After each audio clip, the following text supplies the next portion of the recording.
everyone, hope you're having a wonderful night. So Last of Us voice actor claims that there's no script for part 3 yet. So The Last of Us is still an extremely beloved IP. I think the TV show did it a lot of good because the series kind of hit a lot of stumbles after The Last of Us Part 2's polarizing reception, and then The Last of Us Part 1 being re-released on the place. This came out after the TV show, the Part 1 remaster for the PS5 at $70, and it was just basically a graphical and accessibility update. But it looked fantastic, but they cut out the multiplayer despite the opening credits for the game stating that multiplayer was in the game. But yeah, it wasn't a very popular move. We also got confirmation that the game has new additions to the Last of Us franchise were delayed after the studio suffered layoffs. This was October of this year. So they confirmed that they were delaying the multiplayer, which is Last of Us Factions, which will include narrative aspects alongside the multiplayer systems, and a brand new teaser for the single player experience. But we did get confirmation back in 2021 that the outline was finished for The Last of Us Part 3, but that an outline is basically just the first draft for a script. They just basically have a general idea of where they're going to go, and there have been leaked reports that The Last of Us Part 3 will star Abby and Lev instead of Ellie in any way, which is not going to go over well because Abby is extremely unpopular. A lot of people like Lev, but they hate Abby for, she's just a very unlikable person. So let's read this article and see what's happening. In an interview, Jeffrey Price, the voice actor for Tommy Miller, Joel's brother, explained that he has yet to receive a script for The Last of Us Part 3. Well, that could mean a couple of things. One, they're not done with the script. Or two, and probably the more damning example, is that Tommy is not in The Last of Us Part 3.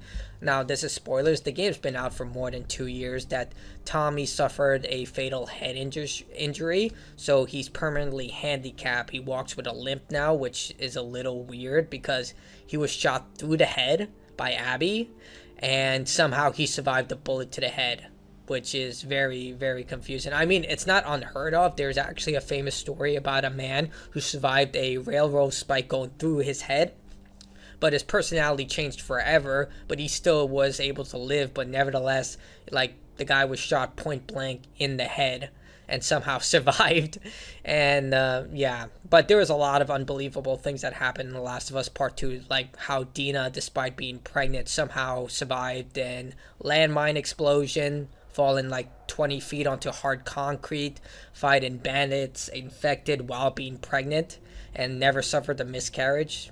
So that's why I always characterize The Last of Us Part 2 as fantasy. Actually, Final Fantasy is more believable than The Last of Us Part 2 with a lot of the stuff that these people do, especially the dumb shit.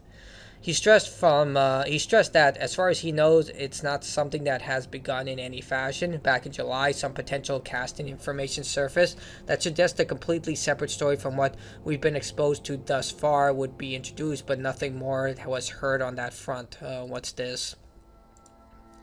I'm going to speed read through this. Toward fractions. Okay, so this is basically the rumor about how Ellie was going to play a much smaller role within The Last of Us Part 3, and Abby was going to be the new protagonist. Back in The Last of Us 2013 and The Last of Us Part 2 2020, there was a 7-year gap. This allowed Naughty Dog to construct one of the more monumental games the industry has ever seen, and title aired just 3 years ago. I think that's a little monumental games of the industry, and I would say actually Death Stranding was actually more innovative in a lot of ways than what The Last of Us Part 2 did.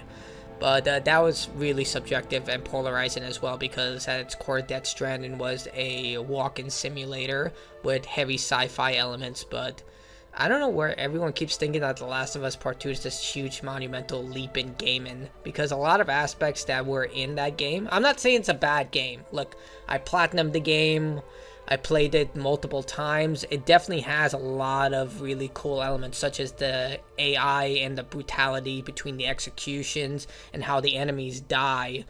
But a lot of that stuff, like the AI's advancement, like how they could even hear you reloading your gun, was in the Metal Gear Solid 5: The Phantom Pain. I don't know if in Phantom Pain they could hear you reloading your gun, but a lot of the sneaking elements that were present in The Last of Us Part 2 were already present in the Phantom Pain. In fact, I wouldn't be surprised if they played that game and took a lot of inspiration from that title. So if we work with the same timeline, it's likely we won't see The Last of Us Part 3 before 2027 or perhaps later. In the meantime, the firm is working on remasters and the shadowy, mysterious multiplayer game that has been lurking on the surface for some time. Man, my nose is scratchy, I don't know why. In an exclusive interview with Excedro, Jeffrey Price, Tommy Miller said that he hadn't picked up a script from Naughty Dog, nor did he know of any project in the works to create one. At this point, it's not something that has begun in any fashion, or at least not that I know of, and I would hate to set myself to have expectations of what it would be and then have it be something completely different. Yeah, like, I mean, I'm sure they're working on the game right now. It would be really surprising if they weren't, but again, it could be that they haven't finished the script yet, or Tommy is not in the game entirely. Those are entirely possibilities, because at the end of The Last of Us Part 2, even though the ending is very much subjective, there are two ways the ending went. The first part that a lot of people picked up on like about a year after the game came out is that Ellie got back with Dina, and then she's going back to Jackson, and she was just there to clear out her stuff because Dina left all of Ellie's stuff there. And the other option, which is what a lot of people took for face value, including myself, is that Ellie is simply going off to try and find something else to live for because Dina left her. She has nothing left in Jackson because Tommy hates her, and for not avenging Joel's death with Abby.